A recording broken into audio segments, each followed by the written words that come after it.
নমস্কার বন্ধুরা, শনিবার দিনকে আবার একটা নিরামিষ রেসিপি নিয়ে চলে এসেছি। আপনারা সবাই কেমন আছেন? আশা করছি আপনারা সবাই ভালো আছেন।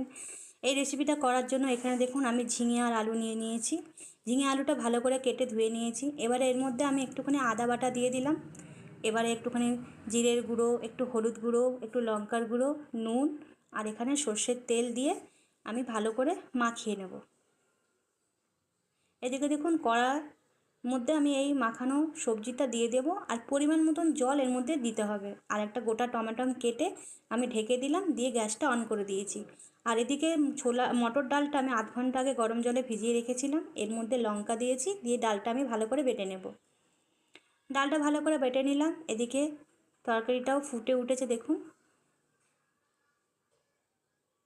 এখানে টমেটোগুলো কোনো রকম সবজি আমি ঘাঁটবো না।